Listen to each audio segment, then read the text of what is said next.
Hello दोस्तों, मैं अनीस स्वागत करता हूं आपका आपके अपने YouTube channel A to Z study point में। दोस्तों, जैसा कि आप लोगों को पता होगा, इस समय हम लोग यूपी पुलिस के जो प्रीवियस ईयर पेपर हैं उनको सॉल्व कर रहे हैं, जिनमें हम लोग अभी जीके और हिंदी का पार्ट सॉल्व कर रहे हैं। ठीक है, उसके बाद हम लोग क्या करेंगे, मैथ और रीजनिंग का पार्ट अलग से सॉल्व करेंगे। ठीक है, इससे वीडियो छोटी होगी और आप लोग जल्दी जल्दी कर पाएंगे। अभी तक हम लोगों ने 5 सेट पेपर कर लिए हैं। 4 फायरमैन वाले थे, 1 कांस्टेबल का, टोटल 5 हो गए हैं। या छठा है। ठीक है, छठा पेपर है ये। 26 जो है अक्टूबर 2018 वाला प्रथम शिफ्ट का पेपर है। ठीक है, ज़्यादा देरी ना करते हुए मैं आपको सीधा क्वेश्चन की ओर ले चलता हूँ।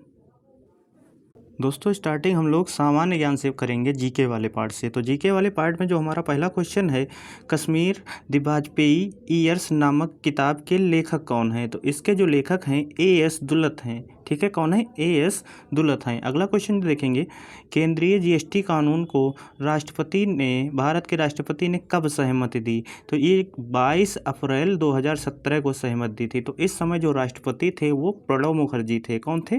प्रणब मुखर्जी जो है इस समय के राष्ट्रपति थे। अगला देखेंगे, सूचना प्रौद्योगिकी संशोधन अधिनियम 2008 27 अक्टूबर 2009 को लागू हुआ था। ठीक है, आईटी एक्ट जो 2008 है वो 27 अक्टूबर 2009 को लागू हुआ था। आगे देखेंगे, एक जिला एक उत्पाद योजना के तहत हस्तनिर्मित कागज के उत्पादन के लिए उत्तर प्रदेश के किस जिले को चुना गया है? तो जालौन को चुना गया था हस्तनिर्मित कागज के लिए। अगला क्वेश्चन हम लोग देखेंगे, एशियाई खेल 2018 के डबल ट्रैप शूटिंग में रजत पदक विजेता 15 वर्षीय शार्दुल विहान उत्तर प्रदेश के किस जिले से हैं? तो ये कहाँ से हैं? मेरठ से हैं। ये कहाँ से हैं? मेरठ से। शार्दुल विहान मेरठ से हैं। आगे देखेंगे, आगरा और अवध के संयुक्त प्रांत, जिन्हें अब उत्तर प्रदेश के नाम से जाना जाता है, ने वर्ष 1921 में अपनी राजधानी को कहाँ से लखनऊ स्थानांतरित किया? ऐसा पूछा गया। तो कहाँ से स्थानांतरित किया था? इलाहाबाद से लखनऊ किया गया था 1921 में। ठीक है, आगे देखेंगे, गौतम बुद्ध की माँ देवदह राज्य के शासक परिवार से थी, वो अब उत्तर प्रदेश के कौन से ज़िले में है? तो कौन से ज़िले में है? बस्ती में। ठीक है, कहाँ पे है? बस्ती में। आगे देखेंगे, वाल्मीकि का आश्रम ब्रह्मवर्त में था, जो अब कहाँ है? तो ये कानपुर के बिठूर में है। कहाँ है? कानपुर के बिठूर में। आगे देखेंगे, 1 जनवरी 1845 को उत्तर प्रदेश ने कौन से नामक, कोई नाम है यहाँ पे, नामक पहला हिंदी समाचार पत्र निकाला। समाचार पत्र का नाम है, जिसे गोविंद रघुनाथ ने संपादित किया था। तो कौन था वो अखबार? था बनारस अखबार। ठीक है, कौन सा था? बनारस अखबार। आगे देखेंगे हम लोग क्वेश्चन नंबर 10 की। क्वेश्चन नंबर 10 जो है, जौनपुर के सरकी शासक सुल्तान हुसैन सरकी एक महान संगीतकार थे। उन्होंने किसकी तर्ज पर एक बड़ा ख्याल विकसित किया था? तो ठुमरी की तर्ज पर। किसकी तर्ज पर? ठुमरी की तर्ज पर। आगे देखेंगे, भेड़ कुंड, जहां अर्जुन ने द्रौपदी से शादी करने के लिए मछली को निशाना बनाया था, उत्तर प्रदेश के कौन से ज़िले में है? ठीक है, कौन से ज़िले में है? ये फर्रुखाबाद में है। कौन से ज़िले में है? फर्रुखाबाद में। आगे देखेंगे, उस ब्रिटिश गवर्नर जनरल का नाम बताएं जिन्होंने भारत में रेलवे का शुभारंभ किया। तो भारत में रेलवे का शुभारंभ लॉर्ड डलहौजी ने किया था। इसने लॉर्ड डलहौजी ने। आगे देखेंगे, सांख्यिकी मंत्रालय की रिपोर्ट 2017 के अनुसार भारत में किस राज्य में सबसे कम प्रति व्यक्ति आय है? तो कहाँ पे थी? बिहार में। कहाँ पे थी? बिहार में। आगे देखेंगे, प्रसिद्ध संगीतकार अरविंद परीख किस संगीत वाद्य तंत्र से जुड़े हुए हैं? तो किससे जुड़े हैं? ये सितार से जुड़े हैं। ऑप्शन नंबर बी जो होगा इनका राइट आंसर होगा। अगला क्वेश्चन जो है, जून 2018 में समाप्त होने वाले फसल वर्ष के दौरान अनाज उत्पादन की अनुमानित मात्रा क्या है? अनाज उत्पादन की जो अनुमानित मात्रा है वो 284.33 मिलियन टन है। ठीक है, 2018 में। अगला जो है, S&P BSE इंडेक्स का सेंसिटिव इंडेक्स जिस पर आधारित है, उस बास्केट में कितने स्टॉक हैं? ये पूछा है। तो कितने स्टॉक हैं? 30 स्टॉक हैं। ठीक है, कितने स्टॉक हैं? 30। आगे देखेंगे, भारतीय संविधान का अनुच्छेद 20 जो है वो किसे है? दोष सिद्ध के संबंध में संरक्षण से संबंधित है। अनुच्छेद 20 जो है।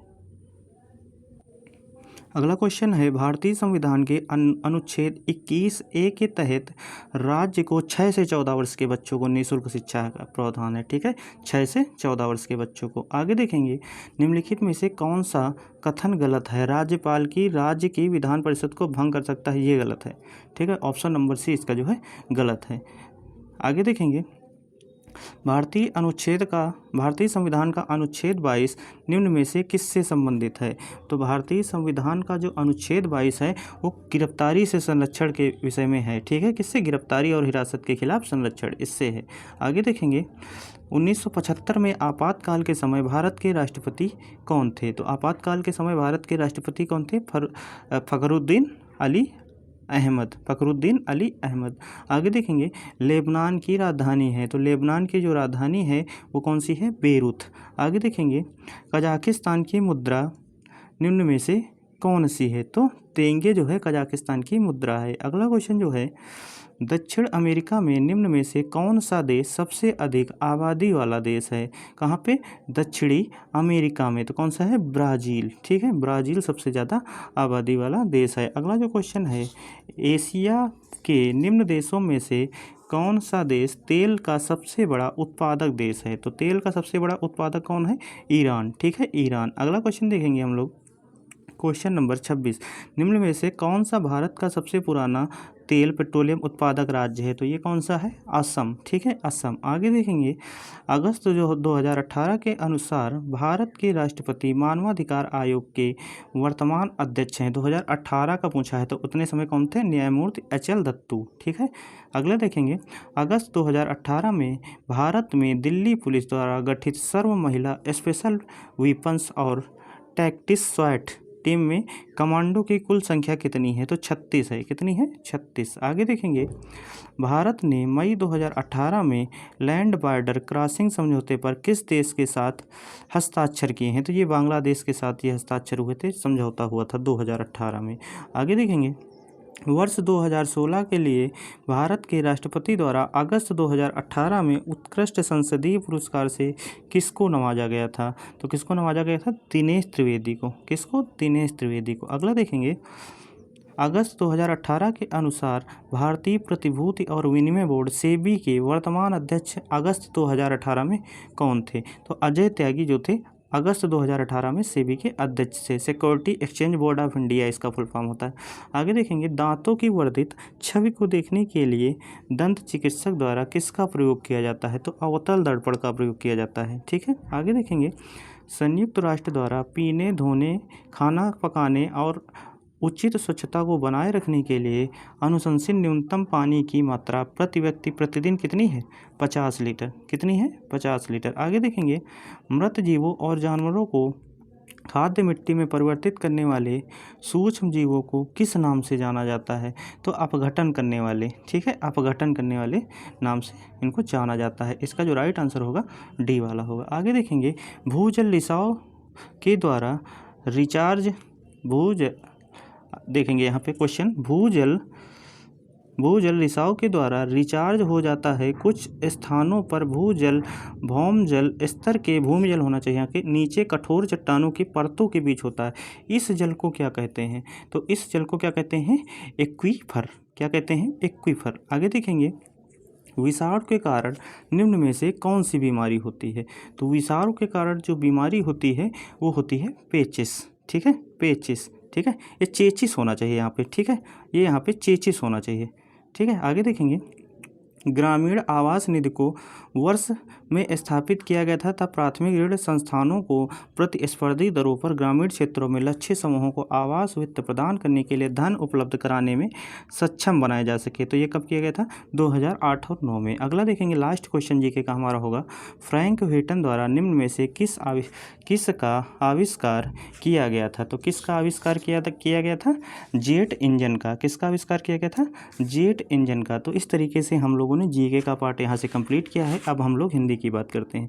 तो हिंदी में जैसे ही हम आगे बढ़ेंगे, तो हिंदी का हमारा पहला क्वेश्चन है, अपराध बोध से होने वाली ग्लानि वाक्यांश के लिए एक शब्द है। तो इसको क्या कहते हैं? अपराध बोध से होने वाली ग्लानि, मतलब अपराध करने के बाद जो ग्लानि होती है उसको पश्चाताप कहते हैं। ठीक है, पश्चाताप कहते हैं। Option number A. उसके बाद अगला क्वेश्चन जो देखेंगे हम लोग, अगला जो क्वेश्चन है, चिर चीर के अर्थ में सही विकल्प का चयन करना है। तो इसमें जो सही विकल्प है वो है पुराना और वस्त्र।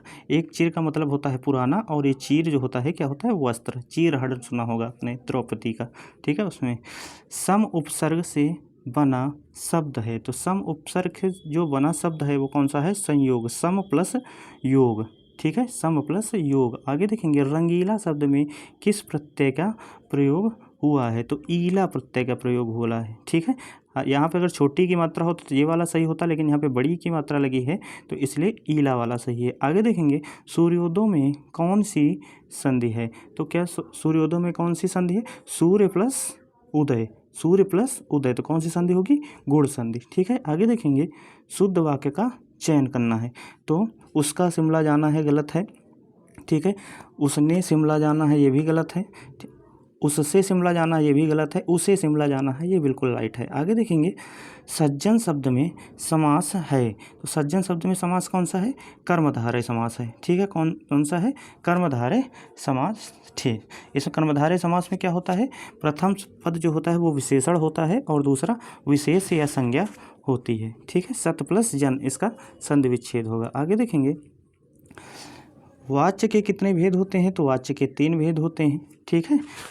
आगे देखेंगे, वह दिन भर पढ़ता रहता है, रेखांकित पद में अव्यय का भेद बताइए। अव्यय का भेद कौन सा होगा, दिन भर काल की बात कर रहा है तो कालवाचक होगा, ठीक है।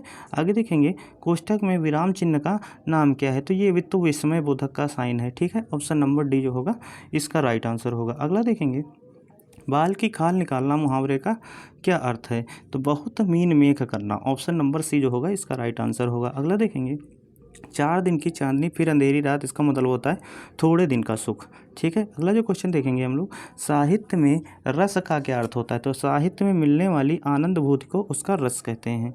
आगे देखेंगे, दोहा छंद में कितने चरण होते हैं। तो दोहा में 4 चरण होते हैं। कितने चरण होते हैं, 4 चरण होते हैं। पहले और तीसरे में 13-13 मात्राएँ होती हैं और दूसरे और चौथे में 11-11 मात्राएँ होती हैं, ठीक है। आगे देखेंगे, भाषा के शब्द और अर्थ की दृष्टि से सौंदर्य उत्पन्न करते हैं, ठीक है। शब्द और अर्थ की दृष्टि से कौन उत्पन्न करता है, अलंकार, ठीक है। आगे देखेंगे हम लोग, या रा लावा किस प्रकार के व्यंजन है। तो ये अंतस्थ व्यंजन होते हैं। कौन से, अंतस्थ व्यंजन होते हैं। अगला देखेंगे हम लोग, निम्नलिखित में से कौन सा स्त्रीलिंग है। तो कृपा जो है वो स्त्रीलिंग है यहाँ पे, ठीक है।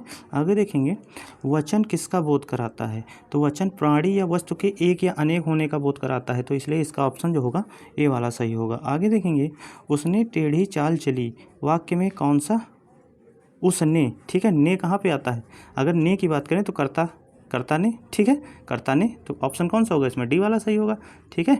उसने है तो ने कर्ता में आता है। आगे देखेंगे, निम्नलिखित में से किस वाक्य में सर्वनाम का प्रयोग हुआ है। तो मैं कल दिल्ली जा रहा हूँ, इसमें सर्वनाम का प्रयोग हुआ है। ये जो मैं है ये सर्वनाम है। आगे देखेंगे, विशेषण किस शब्द की विशेषता बताता है। तो विशेषण संज्ञा या सर्वनाम की विशेषता बताता है, ठीक है। आगे देखेंगे, कर्म के आधार पर क्रिया के कितने भेद हैं। तो कर्म के आधार पर क्रिया के 2 भेद हैं, सकर्मक और आकर्मक, ठीक है। आगे देखेंगे, व्याकरण में काल का क्या अर्थ है। तो व्याकरण में काल का अर्थ जो होता है वो होता है समय। इसके बाद अगला जो क्वेश्चन है, यह ताले की चाबी है, रेखांकित में कौन सा कारक है, ठीक है। काकी के जो होता है वो संबंध कारक में आता है, ठीक है। तो इसका राइट आंसर होगा बी वाला। आगे देखेंगे, निम्नलिखित में से कौन सा शब्द पुल्लिंग है। तो पुल्लिंग कौन सा है, संचालक, ठीक है। बाकी ये सारे स्त्रीलिंग हैं।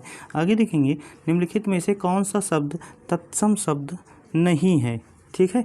कौन सा शब्द जो है इसमें तत्सम शब्द नहीं है। तो परख जो है वो तत्सम शब्द नहीं है, बाकी सब तत्सम है। आगे देखेंगे, निम्न विकल्प में सभी शब्द तत्भव शब्द हैं, किसमें जो है सभी तत्भव शब्द हैं। तो पहला वाला जो है आग, जीप और घर, इसमें जो है सभी तत्भव शब्द हैं, ठीक है। इसके बाद आगे देखेंगे, 141 में दिए गए विकल्पों में कौन सा विकल्प दूध का पर्याय नहीं है। तो अमीय जो है दूध का पर्याय नहीं है, इसका मतलब अमृत होता है, ठीक है। अगला क्वेश्चन देखेंगे, सापेक्ष का सही विलोम शब्द क्या होगा। तो सापेक्ष का निरपेक्ष विलोम शब्द होता है, ठीक है।